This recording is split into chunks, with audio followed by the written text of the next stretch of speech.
فاسألوا أهل الذكر إن كنتم لا تعلمون۔ مسلمان اس سلسلے میں افراط و تفرید کا شکار ہے، وہ یہ ہے کہ عورتوں کو کام کرنا چاہیے کہ نہیں کرنا چاہیے، عورتوں کو کمانا چاہیے کہ نہیں کمانا چاہیے۔ تو بعض لوگ اس سلسلے میں اس کے قائل ہیں کہ عورتوں کو ہر طرح کے کام کی اجازت دے رکھی ہے، جیسے چاہیں عورتیں مارکیٹ میں نکلیں، جون سا چاہیں کام کریں، کوئی روک ٹوک نہیں ہے۔ دوسری طرف بعض لوگ اس سلسلے میں بڑی تفرید کا شکار ہیں کہ مطلقاً عورتوں کی کمائی کو حرام سمجھتے ہیں، عورتوں کے کام کرنے کو حرام سمجھتے ہیں، حالانکہ اسلام اعتدال سکھاتا ہے۔ اسلام ہر مسئلے کے اندر اعتدال کا قائل ہے۔ اسلامی تعلیمات کی روشنی میں، نصوص کی روشنی میں اگر اس مسئلے کا جائزہ لیا جائے گا تو یہ مسئلہ پوری طریقے سے واضح اور صاف ستھرا ہو کر سامنے آئے گا۔ دیکھیں، اگر عورت مجبور ہے، اس کے گھر میں کمانے والا کوئی نہیں ہے، تو اس کے لیے بلا کسی کراہت کے گھر سے باہر کمائی کے لیے نکلنا جائز ہے، بشرطے کہ حلال طریقے سے کمائے، حلال کاموں کے ذریعے سے کمائے، بغیر کسی کراہت کے اس کے لیے گھر سے باہر نکل کر کام کرنا جائز ہے۔ حتیٰ کہ اگر معتدہ ہو، اس کے خاوند کی وفات ہو گئی ہو، عدت گزار رہی ہو، لیکن اگر مجبور ہو، کمانے والا نہ ہو، تو عدت کی حالت میں بھی شریعت اس کو گھر سے باہر نکلنے کی اجازت دیتی ہے۔ شریعت اس کو ایسی عدت کی حالت میں بھی گھر سے باہر نکلنے کی اجازت دیتی ہے۔ لیکن اگر کوئی عورت مجبور نہیں ہے، اس کے گھر میں کمانے والے مرد ہیں، تو کیا ایسی عورت کا کمانا اور کام کرنا جائز ہے یا ناجائز ہے؟ اگر احادیث کو دیکھیں، احادیث کا جائزہ لیں، تو صحابہ رضی اللہ عنہم کے زمانے کے اندر بہت ساری صحابیات ایسی ملتی ہیں جو کمایا کرتی تھی، جو کام کیا کرتی تھی۔ احادیث کے مجموعے سے یہ پتہ چلتا ہے کہ تین قسم کے کام ایسے ہیں جو عورتوں کے لیے بلا مجبوری کے کرنا بھی جائز ہے، بغیر فائنینشلی مجبوری کے کرنا بھی جائز ہے۔ اگر فائنینشلی کوئی مجبوری نہیں ہے، پھر بھی عورتوں کے لیے تین کام ایسے ہیں جن کا کرنا جائز ہے۔ سب سے پہلی چیز جو ہے تعلیم، سیکھنا سکھانا عورت کر سکتی ہے، بلکہ یہ تو مسلمان بچیوں کی ضرورت ہے کہ انہیں سکھانے والی کوئی خاتون ہو، اور وہ خاتون کے ذریعے سے سیکھیں۔ اگر سکھانے کے لیے کوئی خاتون میسر نہ ہو، کوئی معلمہ میسر نہ ہو، تو پھر مسلمان بچیوں کو غیر محرم مردوں کے پاس جا کر سیکھنا پڑتا ہے، تعلیم حاصل کرنی پڑتی ہے، جس کی وجہ سے بہت سارے فتنے وجود میں آتے ہیں۔ آج ٹیوشن سینٹرز کے ذریعے سے نہ جانے کتنی بچیاں جو ہیں ارتداد کا شکار ہو رہی ہیں۔ تو تدریس کا پیشہ ایسا ہے کہ بغیر کسی فائنینشلی مجبوری کے بھی عورت کے لیے اس کا کرنا جائز ہے۔ حضرت عائشہ رضی اللہ عنہا یہ معلمۃ الصحابہ ہیں، صحابہ رضی اللہ عنہم کی معلمہ ہیں۔ صحابہ رضی اللہ عنہم حضرت عائشہ رضی اللہ عنہا کے پاس جا کر مسائل سیکھا کرتے تھے، مرد بھی عورتیں بھی حضرت عائشہ رضی اللہ عنہا کے پاس جاتی تھی اور ان سے رہنمائی حاصل کیا کرتی تھی اور وہ انہیں سکھایا کرتی تھی۔ دین کا ایک تہائی حصہ حضرت عائشہ رضی اللہ عنہا کے ذریعے سے ہمیں پہنچا ہے۔ تو تعلیم کا پیشہ ایسا ہے، تدریس کا پیشہ ایسا ہے کہ اس میں بغیر کسی فائنینشلی مجبوری کے عورت کا لگنا جائز ہے۔ ایسے ہی دوسرا کام جس کے اندر عورت کا لگنا بغیر فائنینشلی مجبوری کی بھی جائز ہے، وہ میڈیکل اور طب کا پیشہ ہے،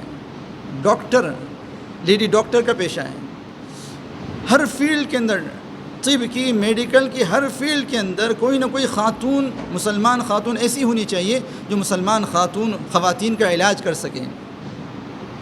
سونوگرافی والی فیلڈ ہو، یا پھر گائنیکولوجسٹ ہو، یا neurologist who, psychologist who, Hare field کے اندر کوئی نہ کوئی خاتون، کوئی نہ کوئی لیڈی ڈاکٹر ہونا چاہیے جس کے پاس مسلمان خواتین جا کر اپنا علاج کرا سکیں۔ طب کی بہت ساری، میڈیکل کی ایسی بہت ساری فیلڈس ہیں جہاں کوئی لیڈی ڈاکٹر نہیں ملتی، مسلمان تو چھوڑیں، کوئی لیڈی ڈاکٹر غیر مسلم بھی نہیں ملتی۔ اب ان فیلڈس میں، ان چیزوں کے اندر مسلمان خواتین کو غیر مسلم ڈاکٹرز کے سامنے، غیر مسلم مردوں کے سامنے اپنا سطر کھلنا پڑتا ہے، اپنا بدن کھلنا پڑتا ہے، اپنا علاج کے لیے ان کے پاس جانا پڑتا ہے۔ اس لیے یہ امت پر فرض کفایہ ہے کہ ایسے لیڈی ڈاکٹرز وجود میں آنے چاہیے جو مسلمان خواتین کا علاج کر سکے. ہر فیلڈ کے اندر لیڈی ڈاکٹر ہونے چاہیے، میڈیکل کے ہر فیلڈ کے اندر. تو یہ بلا کسی کراہت کے یہ پیشہ جو ہے عورتیں اختیار کر سکتی ہے. ایسے ہی تیسرا پیشہ دستکاری کا، ہینڈ ورک کا، ہاتھ کے ذریعے کام کرنے کا، جیسے کپڑے پر کوئی کشیدہ کاری کر لی یا کچھ اور ہینڈ ورک کر لیا. صحابہ اور صحابیات کے اندر ایسی خواتین ملتی ہے جو ہینڈ ورک کے ذریعے سے، دستکاری کے ذریعے سے کماتی تھی اور اپنے گھر والوں پر خرچ کیا کرتی تھی. ازواج مطہرات میں سے زینب رضی اللہ عنہا خود دستکاری کیا کرتی تھی اور صدقہ کیا کرتی تھی، ہینڈ ورک کیا کرتی تھی اور صدقہ خیرات کیا کرتی تھی. جب رسول کریم صلی اللہ علیہ وسلم اس دنیا سے تشریف لے جانے لگے تو ازواج مطہرات نے آپ سے سوال کیا کہ ہم میں سے کون سب سے پہلے آپ سے ملے گا؟ آپ صلی اللہ علیہ وسلم نے ارشاد فرمایا کہ جس کا ہاتھ لمبا ہوگا. ازواج مطہرات یہ سن کر جو ہے اپنے اپنے ہاتھ کو ناپنے بیٹھ گئی. لیکن آپ صلی اللہ علیہ وسلم جب اس دنیا سے تشریف لے گئے، اس کے کچھ مدت بعد حضرت زینب رضی اللہ عنہا اس دنیا سے تشریف لے گئی. حالانکہ وہ بہت زیادہ لمبی قد کی نہیں تھی. تب سمجھ میں آیا کہ ہاتھ کے لمبے ہونے کا کیا مطلب. وہ دستکاری کیا کرتی تھی اور جو پیسہ اس کے ذریعے سے حاصل ہوتا تھا اس کو اللہ کے راستے میں اور غریبوں پر خرچ کیا کرتی تھی. کھلا خرچ، ان کا ہاتھ کھلے تھے خرچ کے لیے. تب سمجھ میں آیا کہ ہاتھ لمبے ہونے کا کیا مطلب. ایسے ہی میڈیکل کی اور طب کی ماہرین صحابیات کے اندر بہت ساری خواتین مل جاتی ہیں.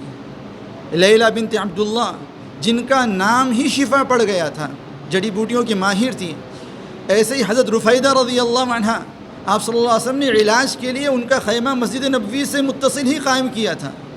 تو یہ تین پیشے ایسے ہیں، ایک تدریس کا پیشہ، تعلیم و تدریس کا پیشہ، دوسرے میڈیکل کا پیشہ، اور تیسرے ہینڈ ورک کا پیشہ، جس میں عورتیں بغیر کسی کراہت کے، بغیر کسی ضرورت کے، بغیر کسی فائنینشلی مجبوری کے ان پیشوں کو استعمال کر سکتی ہیں. ان پیشوں کے ذریعے پیسے کما سکتی ہیں، پیسے حاصل بھی کر سکتی ہیں.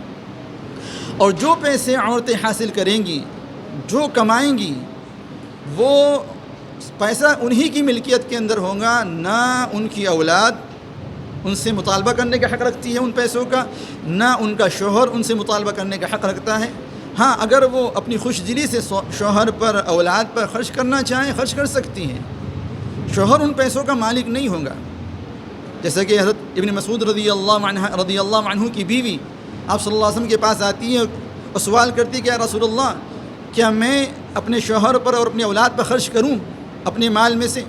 وہ بھی دستکاری کی بڑی ماہر تھی. رسول کریم صلی اللہ علیہ وسلم انہیں اجازت دیتے ہیں، بلکہ نفلی صدقات شوہر پر اور اولاد پر خرچ کرنے کا حکم دیتے ہیں، اور کہتے ہیں کہ اولاد پر اور شوہر پر نفلی صدقات خرچ کروں گی تو زیادہ ثواب کا باعث بنے گا. اس سے پتہ چلتا ہے کہ عورتیں اپنے مال کی خود مالک ہوتی ہے. شوہر ان کے مال کے اوپر کسی طرح کا کوئی اختیار نہیں رکھتی. وہ چاہیں تو شوہروں پر خرچ کریں، چاہے اولاد پر خرچ کریں، چاہے کسی پر خرچ نہ کریں، چاہے اپنی ذات پر خرچ نہ کریں. ان کا خرچہ بھی ان کے شوہر کے ذمے ہے. اگر بیوی ہے تو شوہر کے ذمے ہے، اگر ماں ہے تو اولاد کے ذمے ہے. تو چاہیں تو خرچ کریں، چاہے تو خرچ نہ کریں. یہ تین پیشے ایسے ہیں جن کے اندر عورت بلا کسی ضرورت کے، بغیر کسی فائنینشلی مجبوری کے، بغیر کسی کراہت کے لگ سکتی ہے، بشرطے کہ پردے کا اہتمام کریں، بشرطے کہ کسی غیر مرد کے ساتھ اختلاط نہ ہو. اگر گھر سے باہر نکلنے کی ضرورت پیش آ رہی ہے، ویسے تو نکلنا نہیں چاہیے، بغیر گھر سے باہر نکلے جو ہے ان کاموں کا انجام دینا چاہیے. لیکن اگر گھر سے باہر نکلنے کی ضرورت پیش آ رہی ہے تو اس انداز میں نہ نکلیں کہ لوگوں کی نظریں ان کی طرف متوجہ ہوں. اگر ان شرائط کی پابندی کرتی ہے تو ان کے لیے کمانا، ان کا کام کرنا اور پیسے حاصل کرنا یہ ان کے لیے بلا کراہت جائز ہوگا. اللہ تعالی ہم سب کو دین کی صحیح سمجھ عطا فرمائے.